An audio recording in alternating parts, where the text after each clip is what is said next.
Kuya, iba ka talaga. Hindi mo nalaman, iba ka talaga. Ilan sa'yo, baka bunganga ko tumabingin na. Ilan taon na po kayo? 1958 po, pinangalan. 1958, pinagmat nyo pa ako. Ilan taon na kayo? Sorry, mag-sumot na rin. Ha? 1958 ako pinangalan. Oo. Sige, nasan ba kasama nyo? Yung kasama ni Mother? Yan, 66 po yan. 66. Sino yung kasama? Ako po. O, isa lang ha, isa lang. Baka samplatong kayo eh. Marami po kasi sila eh. Pawak muna ako. Alzheimer po kasi, kaya hindi siya dapat. May Alzheimer. Opo. Sabi ng doktora niya, hindi niya kayang gamutin. Kaya pina-x-ray nga po. Sabi ng doktora. Opo. Ngipin, yung gano'n. Ngayon wala kayong ngipin.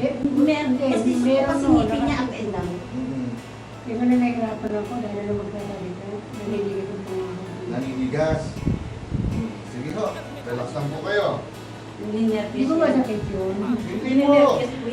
Hindi po. Ang masakit yung nangyari sa inyo. Napakasakit sa kalooban. Kasi wala po kaming monitor ng ng pang-BP. Sige. Ma'am, kayo. Hindi. Ang hinihiling ko lang po, dapat kalmado kayo. Huwag kayo... Ay, hindi. Huwag po kayo ninervyusin, ho. Sige. Fokusan mo nga. Parang tarasyon dito. Sige, dito. Okay, kailangan relax po, relax. Relax mo. Matulog. Para makuha. Matigas, ma'am. Ayun, lumalabas ulit, oh. Sara.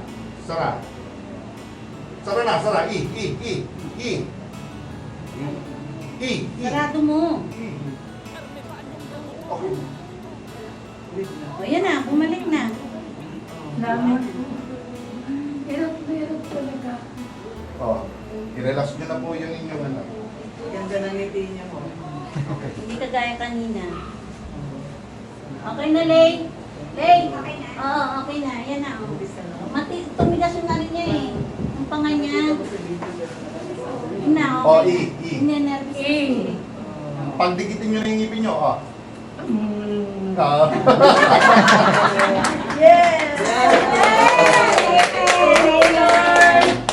2 days na po siyang nalakjo. Galing na rin po sila sa hospital. Ay hindi nga raw po kaya ng doktora. Kaya naman, ayan, salamat sa Diyos. Thank you, Lord. Pinanyan si Mate. Okay na kayo? Ganyan. Wala na, ano na. Hindi kanina makuha eh. Yung kabila Okay na na. makuha eh. Kaya nahirapan siya eh. Wala na po bang masakit? Wala na, natanggal na eh. Ilang araw na ako ganyan. Natanggal na yung masakit? Hindi, wala na. Okay. Para sa kalaman ng lahat, may Alzheimer si Madam. Kaya minsan, iba yung...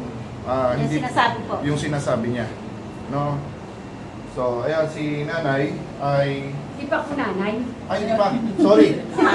Si ma'am. Sorry. Ay, si ma'am. Magnalan. Dalaga po yan. Ganun po ba? Dalagang ano. Pag gusto sabihin akong nanay, tatandaan. Ay, hindi. Oo. Kabatch ko lang to.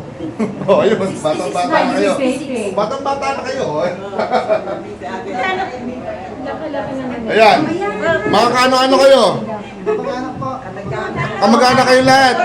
Ako kapatid po ako. O, kapatid po kayo. Hello po, thank you Lord. Ayun, parang nasa eye to eye tayo, nananawagan.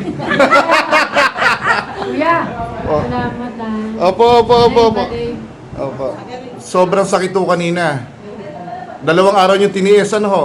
Yun ang matinis ko na lang na gano'n ako kami pumatay. Hindi po ba kayo nasaktan doon sa ginawa ko? Hindi naman, maganda naman ang pagkain. Oh, marami po salamat sa tiwala. Ma'am, pakamay po ako. Thank you. Bye-bye po. Pero nilinervous ako nung Nervous yan eh. Pag ako, mawala sa ganito. Well, awa naman ng Diyos, maraming salamat. Thank you po. Thank you. Minutos lang, no? Mag-message ka sa akin. Sige. Pinip na ako kay Kuya. Ay, talaga baby. Kuya, pinip na ako. Kayo po ay taga Cavite City. Opo. City po. Ayun, si ate ay taga Palawan. Malayo. At si ma'am, si ma'am na katabi ko rito ay taga Leyte. Ayan. Kuya, iba ka talaga. Hindi na naman, iba ka talaga. Buti naman. Dahil sa'yo, baka bunganga ko tumabingi na. Tagal pa. Yung naglalakad ka, tabingin bunganga mo. Na ngayon natandaan ko na may nangyari sa akin. Hindi na ako talaga magaling. Thank you po. Salamat.